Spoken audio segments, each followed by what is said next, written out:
বৰ্তমানত অতি কম ঠাই আৰু ন্যূনতম ইনভেষ্টমেণ্টেৰে কৰিব পৰা এক লাভজনক ব্যৱসায় হ'ল মাইক্ৰগ্ৰীনৰ উৎপাদন।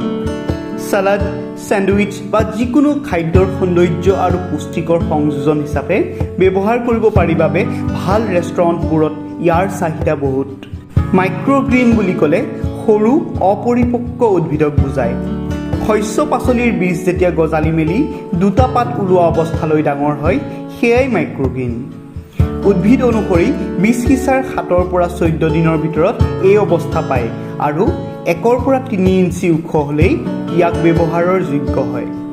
ট্ৰে এখনত মাটি বা কোকোপিট লৈ এই মাইক্ৰ হাৰ্বছ বা বেবী গ্ৰীণখিনিক প্ৰস্তুত কৰিব পাৰি।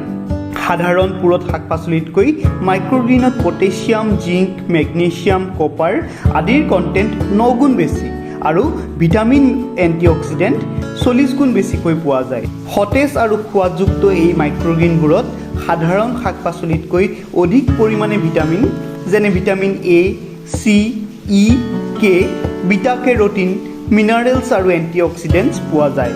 ইয়াৰ নিউট্ৰিশ্যনেল কণ্টেণ্ট যিহেতু বহুত বেছি, হৃদয় ৰোগ, আলজিমাৰ, ডায়েবেটিছ, কেঞ্চাৰ আদি মাৰাত্মক ৰোগৰ আশংকাই হ্ৰাস কৰে।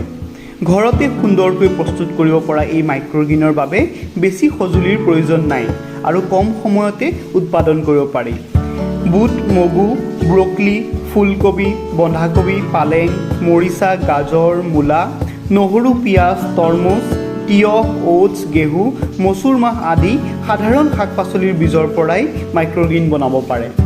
মই আমাৰ সহজতে পোৱা মগু মাহৰ পৰাই মাইক্ৰগ্ৰীন কেনেকৈ আপুনি নিজে প্ৰস্তুত কৰিব পাৰিব সৰুকৈ এই ভিডিঅ'টিত দেখাব চেষ্টা কৰিছোঁ।